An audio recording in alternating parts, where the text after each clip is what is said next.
Hey guys, Dr. Kahu here, welcome back to my channel. Now today I'm going to be doing another what if, and that is what if Goku acquired Cell's DNA, part 4. Now as usual guys, if you guys can, please like and subscribe, leave your comments down below, leave the bell notification on so you guys can be the first to get my new content. And not only that guys, still please take care. I know countries are slowly but surely reopening to society in the world, but COVID-19 still exists. So yeah, above all, take care of you guys selves.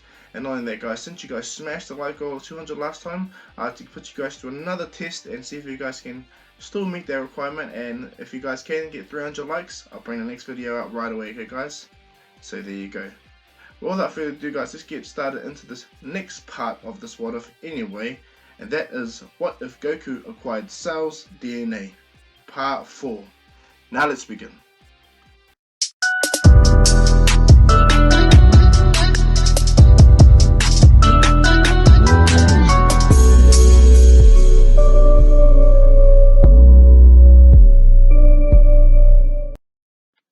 Now when I last left the story, 17 has just finished beating Kaba, and where I failed to mention, I also failed to mention to add in Megiddo as well. I'm just going to easily say 17 curb stop Megiddo using his barriers and limitless energy, okay, to push Megiddo out, okay.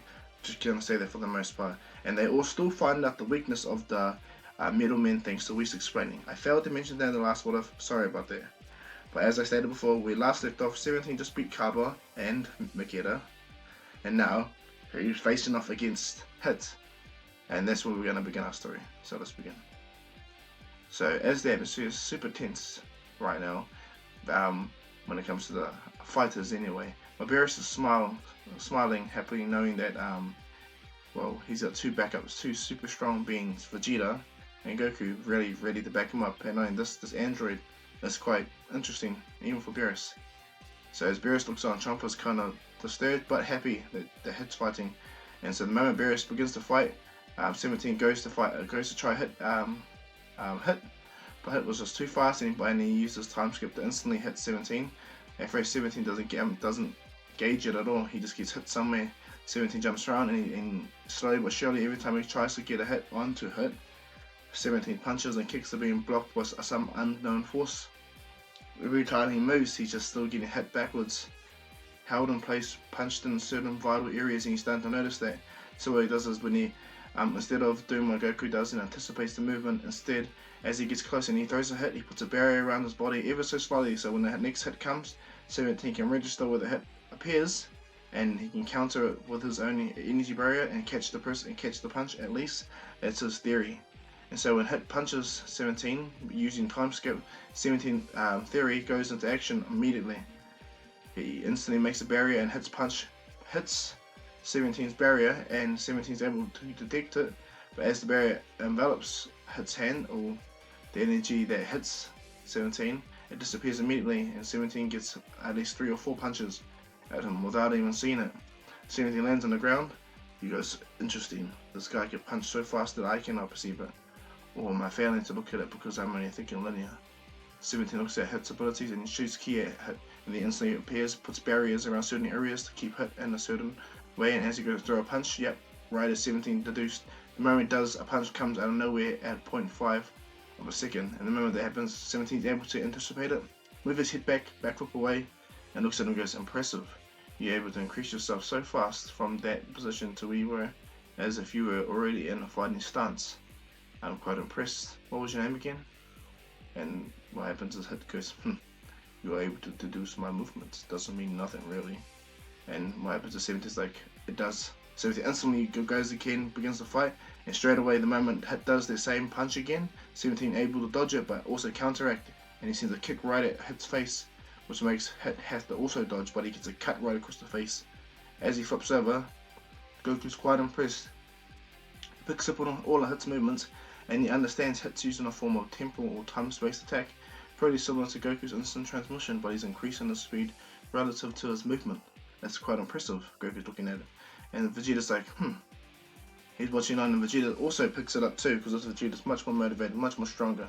Barris is still confused until Whis has to explain it to him. And what happens is, when 17 hears about the time skip from Whis' mouth itself, 17 goes, how interesting. You're able to use time as your attack. And to think, if the tournament wasn't the way it was, you'd be able to blitz me with your time, right? If this was a killing fight. However, I do not want my Earth to go to another universe where another god of destruction that has less control of his temper rules over it. And Champa's like, what? And Beerus like, ha, he has a point there, brother. Your temper is way more worse than mine. And Champa's like, ha, whatever you say, Beerus. The moment I win this tournament, I'm gonna erase you immediately. And 17 looks at the hit like, huh, you may try. Sorry, he looks right at Champa and goes, you may try. And then Beerus goes, ha, what makes you think you're gonna win? You believe your assassin's gonna be able to beat 17, let alone Vegeta or Goku? Please. If you know anything, brother, you should stop using your eyes and start using your brains for once. Or was it your mouth has been too full for you to notice that? Champa gets angry and enrages Ki instantly spikes. The moment Champa tries to react, he noticed something about Goku immediately, and Goku slowly goes serious when he looks at Champa. Because it's not that Goku is defending Beerus' honor, but he has respect for his god of destruction. He understands the notion of how the god of destruction works, and because Goku is going to be living for a very, very long time, he'll at least to learn a few things. So if they fight, there'll be a danger to Goku's family that understands.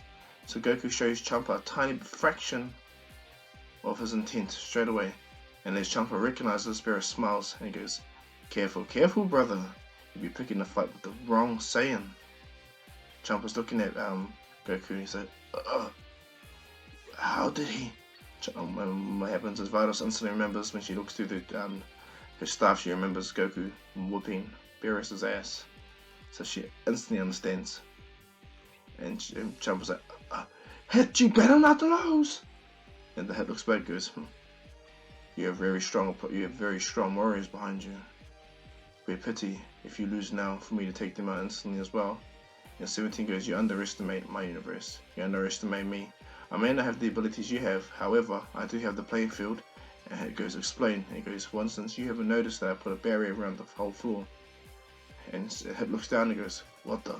And then 17 uses the barrier to catch Hit's feet, but he teleports away, but 17 senses it and he appears right by Hit's area, and they begin their mean fight. 17 getting hit multiple times by Hit's attack, but 17 is able to counter majority of them and throw punches of his own, and they slowly but surely begin to equal and cancel each other out in their fighting styles. Hit begins to improve as well as 17 begins to analyze and gain much more effective fighting styles through Hit's movements. And the moment Hit reaches 1.5 seconds in speed time, or time skip anyway, 17 loses Hit for a brief second and gets punched right in the gut, which drops 17 on the ground. And Hit goes, you fought well, but unfortunately your time is up. And 17 goes, and to think you could freeze time. You didn't see this coming. And Hit's like, what? And behind him a key blast was being held in the air right behind Hit, and it explodes. And as it explodes, it throws Hit right into Champa's painting. But because 17 exploded it and put a barrier around himself, the damage to him does nothing. But Hit is severely damaged from the attack. 17 gets up clutching his arm because even though he put a barrier around himself, he was too slow to react to put the barrier around himself, because he was using his concentration to hold the attack up in the air and keep its own barrier and energy maintained. So he took the brunt of some of his attack, but Hit got worst of it. Hit's in Champa's painting looking down there. You will sacrifice yourself to win. And 17 goes, to you this may be a game, but to me this is my world, my life. I've started to build a family, everything. I will not let it be destroyed by some petty tournament between one god to another. No offense, Lord Beerus. And Beerus goes, despite this being not meeting me at all, he has some sense of understanding. I like him, Goku. Very wise. 17 smiles. And right at the back, Hit tries to get up. 17 goes, this is the futile attempt to fight me. Powers of big key blast. Hit tries to move away, but because Hit can't use his 100%, it will never go the way it needs to. So as he tries to time skip, 17 uses this time to catch Hit within the barrier, which took him a while, and he throws a big ass key blast, shooting Hit right out of the tournament arena. As Hit falls to the ground, 17 also falls to the ground, but he's still named winner.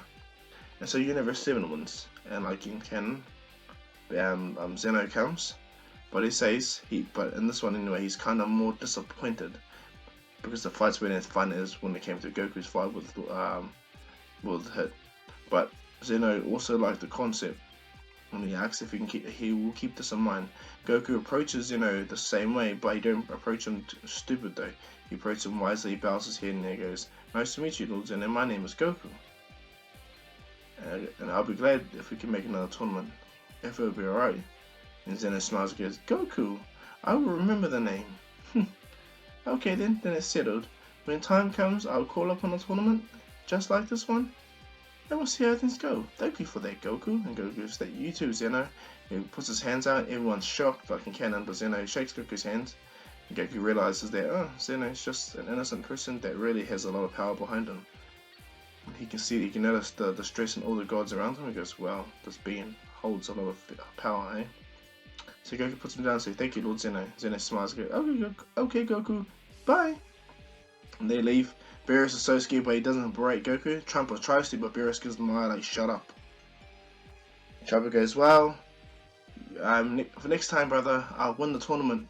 And then Beerus goes, "Yeah, there won't be next time. I'll put Goku or Vegeta first. We have another fighting tournament.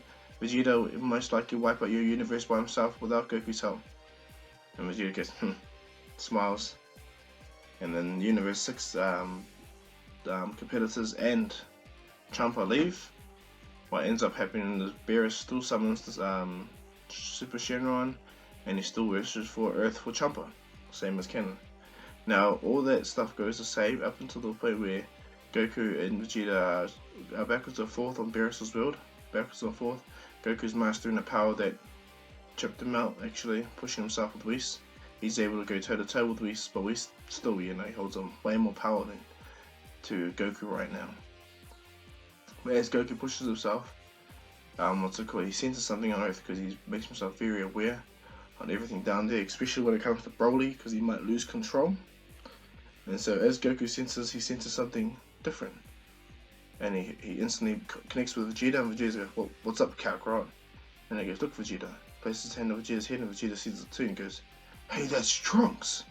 Goku and Vegeta instant transmission back to Earth, apologizing to Whis and Beerus, but Beerus like, "Finally, I can get a nap." And as Goku and Vegeta appear, Trunks is lying in bed like it's normal, but Goku heals Trunks using his ability to heal. And as Trunks gets up, he looks right at Goku, and he tries to throw a punch at Goku, but Goku has the energy to hold Trunks in place. And from there, Trunks explains the whole Goku Black incident and everything like that. But I'm just going to explain to you guys, the Goku Black that's going to be in this world off anyway is going to be the original Goku from the canon series, the one where he takes over, and just for plot convenience is going to happen that way, okay guys? Just for plot convenience, because Zamasu didn't see Goku fight at all when it comes to the tournament, the Universe 6 vs Universe 7 tournament. So what happens is this Zamasu this Goku Black that's in Trunks' universe is a remnant from a different timeline, okay? So now that we got the understanding, let's get back to the future Trunks arc anyway. So as Trunks explains that everything is destroyed again, Goku and Vegeta are kind of angry, but Vegeta goes, "Hey Kakarot." And he goes, "Yes, Vegeta. Me and you can solve this together if we just work together, right?" And he goes, "Yeah, that is true." Trunks goes, "But father, his powers," and he goes, "Do not look at us, Trunks, and think we're weak. Haven't you not noticed my hair is red, not black?" And Trunks goes, "I noticed that, actually." And he goes, "Yeah, because I'm not in a normal Saiyan state. My body has learned and evolved and become so strong that I have acquired God energy." And Beerus like, "Very nice analysis, Prince Vegeta. You have acquired God energy. That's the nice one, not that you have God energy. You've acquired it. It takes time to." Vegeta goes, "I knew you were there, Lord Beerus. Took you guys some time to get back." And Beerus goes, "Goku, you left us there on purpose." And he goes, "I had no time. Trunks came back." And he goes, "Trunks, isn't that your boy over there, Vegeta, named Trunks?" And Goku explains, "This is the Trunks from the future." Beerus and Whis are pretty upset upon the notion of someone doing time travel, but it can't be helped. And the fact that the evil God out in the universe, that still happens. So as Goku and them all talk, as canon, Goku Black comes to the future and sees everyone, Beerus, everyone standing around talking, and as he sees Goku, Goku looks at him and puts a barrier straight around Goku Black immediately. Instant transmission by him, and he puts his hands on his head and reads Goku Black's mind to see if this was a corrupted version of Goku. And as he reads the mind, because Goku was fearful that the power that he has would have been the reason why, the cell energy anyway. And as he places his hand on Zamasu's head, he reads everything, all of Zamasu's mind, all his plans, what he did, with the Super Dragon Ball, everything like that. All that came to pass, and he understands. Goku releases his hand from Goku Black, and instantly, without hesitating, he does a massive key blade right through Goku Black's chest. Goku Black, shocked that this happened, and Goku cuts off Goku Black's hand with the time ring on it, chucks it down to Lord Beerus, and he holds Goku Black in the air. Trunks is shocked seeing Goku kill himself, practically. Goku throws Goku Black straight on the ground, right in front of Trunks. Because Trunks was fully healed, he's strong enough to get up and pretty much be there, and he holds his sword out. And everyone's shocked, even Beerus is buzzing out at Goku's brutality. Goku lands right on top of Goku Black's back and completely shatters it, leaving Goku Black on the ground. He can't do nothing. His whole arm that had the time ring is gone. His body is beyond repair, and then Goku picks him up using his ki. And here you go, Trunks. This was the guy that murdered everyone, your mother, the future, everything. His name was Zamasu. He's an apprentice Supreme Kai of Universe 10. Beerus like, Gawasu's universe? Oh yeah, he's the apprentice of Gawasu himself. He's eventually going to kill Lord Gawasu and implement his plan of no mortals. And Beerus says, gods killing gods. That's the destroyer god's job. And what happens is, Beerus was about to tell Whis to get in contact with the destroyer god of Universe 10, because you know what? Just to rub it in his face, I'll go handle this myself. Hey Goku, Vegeta, you guys want to come? And Vegeta's like, not right now, Lord Beerus. I would like to stay by my son for a bit. And he goes, fair enough. Goku goes, yeah, why not? I'd like to go to a different universe. So just like that, Goku, Whis, and Beerus instantly leave and head to Universe 10, where Goku meets Zamasu and easy whoops his ass. Zamasu tries to fight Goku, but Goku instantly knocks him out without even trying. He reads Zamasu's mind and finds out that Zamasu also has that same intent. Gawasu doesn't believe it until Goku projects it into his mind, all the evil that future Zamasu does. So as Zamasu understands that his future actually happens regardless of this room where he's at right now, he still tries to attack Gawasu even earlier, and as the attack tries to go down, Lord Beerus appears right in front of him, catching his hand and still doing the most awesome ever Dragon Ball Z anime, and it has to be Japanese dub, by the way, not English dub. When Beerus grabs Zamasu's hand, gently pulls it down, places his awesome hand right in front of Zamasu, and says the greatest, Hakai. And just like that, wipes out that present Zamasu. At first, Gawasu is upset, but he understands. And then from there, Beerus tells Gawasu, you will lock up all your time rings permanently. If such, actually no, Whis, I would like you to confiscate these time rings from Gawasu as right now. At first, Gawasu was about to protest, but he realizes the severity of the crime, because Beerus holds another a silver time ring, and goes, if that's not true, why do I have one right here? And as Gawasu sees it, he realizes, yep, there is. So that means that is another time ring. So Gawasu gives the rings over, Whis puts him in the temporal zone, and from there Goku goes back to his own time period, well, his own world anyway. And by the time Goku gets back there, Vegeta has come back from the future with Trunks, fighting an immortal version, an immortal Kai anyway. Vegeta's badly injured, and so is Trunks, so Goku uses his ability to heal them, and he reads their mind. And then Goku goes over there, and he goes over to their universe. And as Goku goes over to the universe, he realizes that there's no Whis, there's no one there. And because Goku doesn't have a button like he does in canon, what he does have though is all of Kami and Piccolo's memories. Everything that has ever transpired within their life. So as Zamasu comes down, Goku first engages him and finds out, yep, this Zamasu is pretty much immortal. Immortal body, immortal soul. So Goku reads Zamasu's mind using the ability to try and find a weakness, throws Zamasu away, and Zamasu tries to fight this form of Goku, but it's just pointless. Goku doesn't even need to raise his ki to at least 20% to beat this immortal version of Zamasu. And as Goku beats down Zamasu, he tries to get back up, but it's to no avail. And what happens is, Goku tells all this, he sees Yajirobe and all of them, he sends them all out, and he sees Mai. Now what happens is Goku understands through Trunks' memory that Mai is someone that Trunks pretty much in love with. So he tells Mai to get near the ship, and because no, I'm just gonna stay for the most part. Everyone else stays where they are in the tunnels, especially Yajirobe. But Mai gets in the ship where Trunks is, well, in the ship of Trunks is, and as Goku begins to fight Zamasu again, Goku puts Zamasu in a position where he can use a special technique. Goku kicks Zamasu right in the air, he grabs a stone and uses his ability to manipulate that matter and transforms that stone into a sealing urn with a sealing tag upon it. And as Zamasu sees this, he's like, what the? And Goku does the Mafu Ba, and he completely grabs Immortal Zamasu and seals him in the Mafu Ba jar. And as he seals him, he puts the lid over it. Goku holds it and goes, perfect seal. And he smiles and he goes, Piccolo, he goes, only think Kami would have to sacrifice his life to do all this energy. It's pretty funny. Goku holds Immortal Zamasu, but what ends up happening as Zamasu gets pulled within the seal, Goku didn't realize that Zamasu left a ki blast in his place.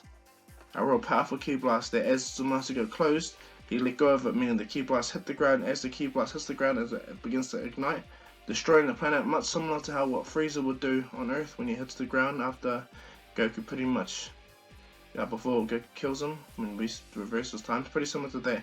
The explosion is almost rapid, but Goku instantly appears by Mai. Mai begins to activate the time machine, and as she does so, Goku grabs the time machine just in time for them to get off that Earth. And what happens is that Earth is completely destroyed permanently, and Goku and Mai just make it back into the present time. Now when they make it back into the present time, Trunks' ship instantly blows up, instantly shatters into pieces, and Goku gets up with Mai, holding her over the barrier. Trunks is happy to see her, and Goku explains everything, that he has Immortal Zamasu in this tube right here. Which shocks Piccolo. He goes, the Mafuba, and Goku goes, and he goes, very interesting, Goku. Goku checks us over to Whis and goes, you deal with God affairs, right? And he goes, here's your immortal prisoner. Whis smiles and says, thank you, Goku. And Trunks goes, Mai, what happened? He goes, our world, Trunks. I think it was, and Goku goes, it was destroyed. Zamasu left the energy blast capable enough to destroy the majority of their solar system actually, in this place just before he gone. He knew I was doing something, but he didn't know, so he just left it just by chance. And sure enough, he did. He destroyed your Earth. You're stuck in this time period now, Trunks. I apologize. So Trunks like, has to learn how to deal with it. And so as Trunks settles in his life with his past world now, with his younger version to himself and younger Mai, older Mai, all that stuff, things move forward dramatically in the storyline. Up until the point where Zeno comes, but Zeno comes due to a reason that he'd been told by his attendants that time travel has occurred, and Zeno personally has come to Earth to check it out, and he visits Goku immediately. And that's when I leave this one up, guys. I hope you like this one. Please like and subscribe, leave your comments down below, leave the bell notification on so you guys can be the first to get my new content, and also take care in the COVID-19 time. And on that, guys, 300 likes. If you make the 300 like goal, guys, I'll bring the next part out right away. But yeah, so as usual, guys, this is Dr. Kohu saying peace.